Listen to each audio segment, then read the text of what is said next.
Chapitre 70, la meilleure défense est une bonne attaque. 1. La force principale de l'armée de Digald était arrivée à la forteresse de Ferdium. Ils se positionnèrent, visant la porte sud et les murs de la forteresse de Ferdium. En les regardant installer leur camp à une courte distance de la forteresse, Dwalter ressentit une vague de vertige. Pouvons-nous tenir le coup?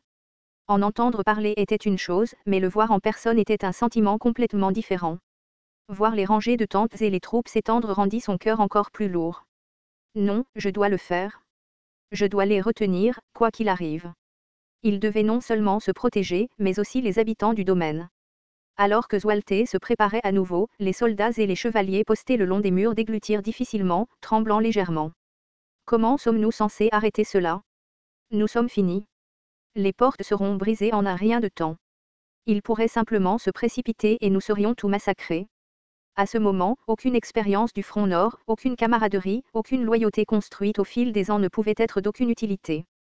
Telle était la nature d'une force écrasante. Sa simple présence pouvait briser la volonté de l'ennemi de se battre.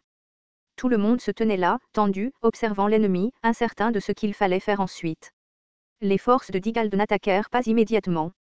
Après avoir posté suffisamment de sentinelles, ils commencèrent à assembler leurs armes de siège. Avant qu'un jour ne se soit écoulé, 4 tours de siège massives et une catapulte avaient été achevées.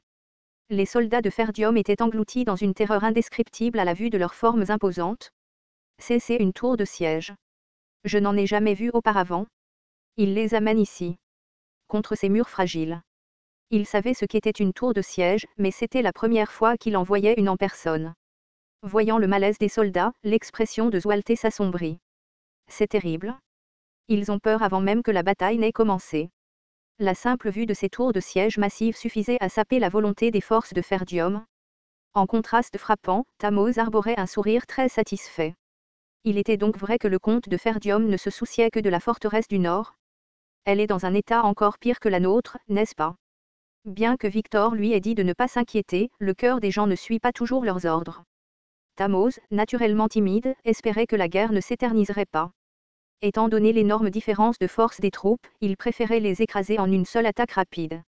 Cette forteresse est tellement pathétique. Rarara. C'est une bonne nouvelle. Une très bonne nouvelle. À ce rythme, nous allons en finir rapidement, tu ne penses pas? Victor lui jeta simplement un regard en coin sans trop réagir, mais Tammoz ne s'en soucia pas et continua à rire et à bavarder pour lui-même. Une fois les formations de troupes terminées, un chevalier s'approcha de Victor pour lui faire son rapport. Les préparatifs pour l'avancée sont terminés. Commencez avec la catapulte. Alors que Victor levait la main, la catapulte de gauche commença à lancer d'énormes rochers. En raison d'une pénurie de pierres, ils n'ont dû utiliser qu'une seule catapulte, mais c'était plus que suffisant. Boum. Boum. Ahag. Mettez-vous à l'abri. Les soldats de Ferdium, pris au dépourvu par l'attaque soudaine, se précipitèrent pour se mettre à l'abri. D'habitude, avant une bataille, un messager s'avançait pour exiger une reddition honorable. Mais l'ennemi avait commencé à attaquer sans aucun geste de ce genre. Leur intention de tout anéantir était douloureusement claire. Bansant son épée, Dwalter cria à tue-tête. Tout le monde, mettez-vous à l'abri. Comme les forces ennemies n'avaient pas bougé, il n'y avait aucune possibilité de riposter. Heureusement, la catapulte était lente à recharger et difficile à viser, ce qui la rendait plus facile à esquiver. Boum. Crash.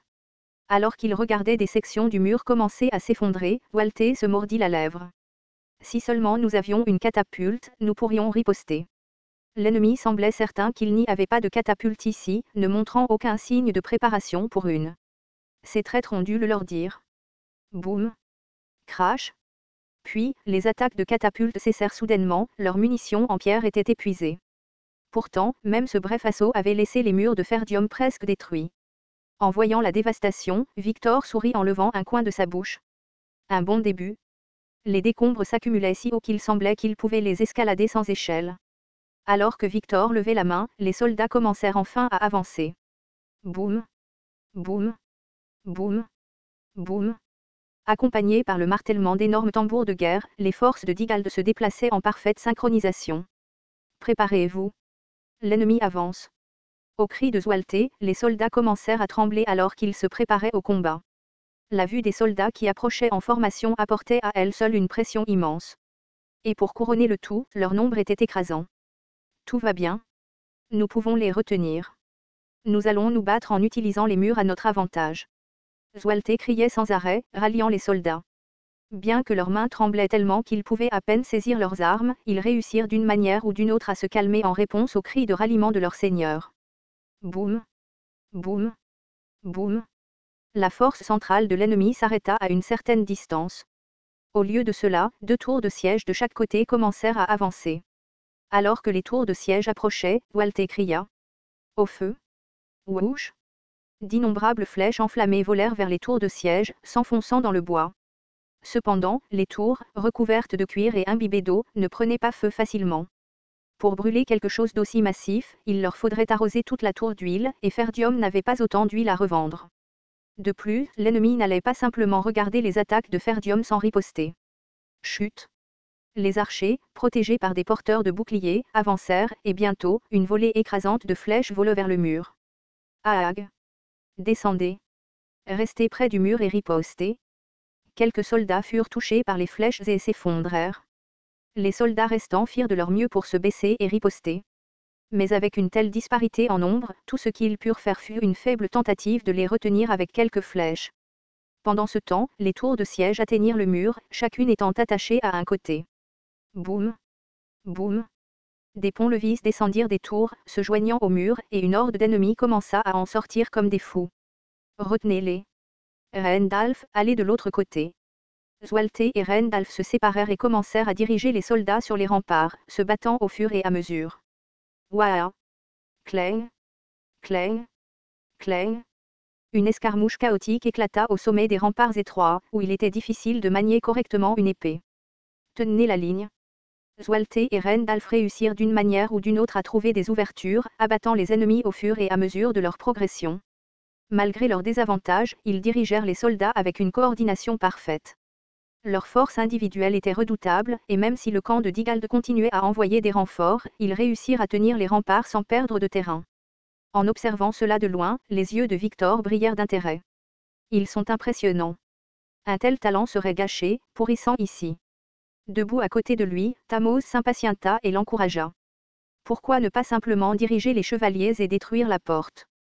Ce serait plus rapide, n'est-ce pas? Victor le regarda, sans prendre la peine de cacher son dédain. Pour détruire la porte, ils devraient concentrer leurs forces en un seul endroit. Ils avaient déjà des troupes sur les remparts, il n'était donc pas nécessaire d'attaquer une autre zone. De plus, envoyer des chevaliers juste pour ouvrir la porte était absurde. Les chevaliers étaient une ressource précieuse. Même si des centaines de soldats périssaient, il valait mieux sauver un seul chevalier. Si la porte est percée maintenant, l'ennemi abandonnera les remparts et se rassemblera à la porte. Alors nous n'avons plus qu'à pousser, n'est-ce pas? L'intérieur de la forteresse de Ferdium est assez étroit. Même si nous poussons à l'intérieur, il y a une limite au nombre de personnes qui peuvent entrer en même temps. Nous finirons par devoir envoyer nos forces progressivement. Le déploiement progressif impliquait l'envoi d'unités petit à petit. Combattre de cette façon pourrait épuiser l'ennemi, mais étant donné qu'il avait des commandants compétents à leur côté, ils pourraient finir par se battre à la porte pendant des jours si la chance n'était pas de leur côté. Montrant une fois de plus les remparts, Victor expliqua. Il en va de même pour les remparts, mais si nous créons plusieurs chemins, nous pouvons disperser l'ennemi et le vaincre un par un. Nous sommes bien supérieurs en nombre. Nous devons tirer parti de notre avantage et minimiser nos pertes. Bien que Victor ait patiemment expliqué, Tamose ne comprenait toujours pas et demanda à nouveau. Vraiment? Alors, est-ce que ça veut dire que nous en aurons fini aujourd'hui? Dois-je simplement le tuer maintenant? Une intention meurtrière commença à monter en Victor. Tamose allait mourir tôt ou tard, et comme la guerre était sur le point de se terminer, le tuer maintenant ne serait pas un problème. Après un bref moment de contemplation, Victor poussa un long soupir. Les chevaliers et les soldats de Digald se tenaient toujours aux côtés du comte Digald. Les tuer, quel que soit leur nombre, ne serait pas difficile. Cependant, il n'était pas nécessaire de s'aimer le trouble à l'arrière et de renforcer inutilement le moral de l'ennemi. Lorsque des forces s'affrontent dans des espaces aussi restreints, il faut inévitablement du temps pour déterminer le vainqueur. Tamose ne comprenait pas la moitié de ce que Victor avait dit, mais voyant l'expression mécontente de Victor, il hocha simplement la tête. Comme Victor l'avait décrit, Ferdium était coincé dans un dilemme. Ne pas réussir à tenir les murs était essentiellement une défaite. S'il était obligé de battre en retraite tout en combattant des ennemis qui avaient déjà franchi les murs, il serait encerclé. Mais il y avait beaucoup trop d'ennemis pour défendre efficacement toute la longueur des murs. Bien que Zwalte et Rendalf se soient battus avec acharnement, les troupes de Ferdium commençaient à s'épuiser alors qu'elles continuaient à repousser les vagues apparemment sans fin d'attaquants. Nous devons tenir bon, quoi qu'il arrive. Zwalte serra les dents. Il devait tuer autant d'ennemis que possible avant que ses soldats ne s'épuisent. Observant la brève accalmie sur les murs, Victor sourit. Déployer des troupes dans la section effondrée du mur. Diviser les forces entre les murs et la porte. Une fois que vous avez sécurisé la zone, maintenez simplement votre position. Boum. Boum. Boum. Le son des tambours et des trompettes résonna à nouveau alors que les troupes centrales commençaient à avancer. Leur cible était la section du mur qui avait été démolie par les Kiltepalts. Alors que de plus en plus d'ennemis affluaient, Zwalte devenait désespéré. Il avait du mal à repousser les assaillants qui affluaient depuis la tour de siège, et il manquait maintenant de troupes pour couvrir le mur en ruine. Rendalf ne peut pas gérer tout cela tout seul. Il y a trop peu de soldats sur le mur. Les forces centrales et la cavalerie arrière de l'ennemi, visant la porte, n'avaient pas encore bougé. Il pouvait clairement voir leur intention de disperser ses forces, mais il n'avait pas le choix, il devait défendre la brèche. Si le mur brisé était envahi, il servirait de point d'entrée à l'ennemi. Paniqué, Zwalte cria. Guillain. Tiens le mur brisé. Guillain attendait à l'intérieur de la porte avec un groupe de mercenaires. Ils étaient tout lourdement armés, vêtus de casques noirs et d'armures, avec quelque chose soigneusement fixé sur leur armure. Près du mécanisme de la porte, Scaovan et la garde de la forêt des bêtes étaient rassemblés. Jeune seigneur. Le seigneur a donné l'ordre. Vous devez aller apporter votre soutien. Le chevalier commandant est en danger. Scaovan cria avec urgence, mais Guillain secoua la tête. Nous ne sommes pas ici pour défendre le mur. Quoi? Scaovan et les soldats semblaient déconcertés. Guillain avait pris le contrôle des mercenaires avec l'intention de soutenir la zone la plus vulnérable. Mais maintenant, avec cette décision de ne pas défendre le mur, que devait-il faire? Scaovan et les soldats commencèrent à hésiter, incertains et agités. Ils semblaient se demander s'ils devaient sortir pour apporter leur soutien eux-mêmes. Les mercenaires lançaient eux aussi des regards perplexes à Guillain. S'ils n'avaient pas l'intention de défendre le mur, que devaient-ils faire exactement? À cet instant, le cri de Zwalte retentit à nouveau. Guillain. Bouge. Qu'attends-tu? Rendalf hurla aussi comme s'il était en colère. Jeune seigneur. Espèce de bâtard, que fais-tu? Les ennemis arrivent. Les ennemis s'étaient déjà rapprochés du mur effondré. Guillain jugea le moment et donna un ordre à Scaovan. Ouvre-la. Quoi? Ouvre quoi? La porte. Scaovan agita les mains sous le choc. Eh non. Jeune seigneur. De quoi parles-tu? Pourquoi ouvrir la porte? C'est l'occasion parfaite. Une opportunité pourquoi? C'est absurde. Ne sois pas ridicule. Voyant que Scaovan semblait peu disposé à obéir, Guillain fit un signe de tête en direction des mercenaires à proximité. Les mercenaires hésitèrent un instant, puis procédèrent comme on leur avait demandé. Sur ordre de leur employeur, ils se précipitèrent, relevèrent la herse et commencèrent à ouvrir la porte. Non, tu ne peux pas. Vous ne pouvez pas ouvrir la porte. Scaovan se précipita pour les arrêter, mais les mercenaires le saisirent et le traînèrent en arrière. Grumble. À travers la porte qui s'ouvrait lentement, les forces centrales de l'ennemi apparurent au loin. Ils restèrent complètement immobiles, semblant calmes et sans hâte. C'est vraiment une situation idéale pour faire un mouvement. Clank. Guillain sourit et baissa la visière de son casque. Son casque était également recouvert de quelque chose de noir et méticuleusement superposé. Clank. Clank. Clank. Les mercenaires suivirent le mouvement, baissant leur visière pour couvrir leur visage. Ils étaient prêts, mais un sentiment de malaise commença à se répandre parmi eux. Le visage de Belinda pâlit alors qu'elle commençait à transpirer à froid, et l'expression de Gillian se durcit. Seuls les yeux de Keo brillaient comme ceux d'un enfant, avide d'un cadeau. À ce moment-là, Zwalte cria à nouveau. Guillain. Que fais-tu? Pourquoi ne bougez-vous pas encore?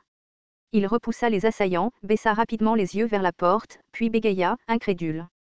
Tais-toi. Quoi, que fais-tu? Pourquoi la porte est-elle ouverte? La porte était grande ouverte, avec son fils et les mercenaires prêts à charger. Il lui avait explicitement ordonné de suivre l'ordre à plusieurs reprises. Ferme-la. Ferme la porte et retourne au mur. Peu importe la force avec laquelle Zwalte criait, Guillain et les mercenaires ne montraient aucune réponse. Espèce d'idiot. C'est un ordre de ton seigneur. Dépêche-toi et aide Rendalf à défendre le mur. Rendalf baissa également les yeux, abasourdi par la scène ci-dessous, et hurla d'horreur. Jeune seigneur, pourquoi as-tu ouvert la porte, toi le fou? Guilain fit semblant de ne pas entendre leurs cris et baissa lentement son corps. Avec une énorme hache à 2 mains dans sa main, il rassembla du mana dans ses jambes et parla. Défendre le mur. Scaovan, tu sais quelque chose. Scaovan, qui avait l'air d'un homme qui aurait tout perdu, répondit. Tu sais quoi? Que nous sommes tous condamnés? Non. Et alors? Que la meilleure défense est une bonne attaque. Pardon? Quand l'occasion se présente, n'hésite pas, avance. Une lumière rouge vacilla dans son casque. Puis, boum. Guilain s'élança en avant avec une vitesse incroyable.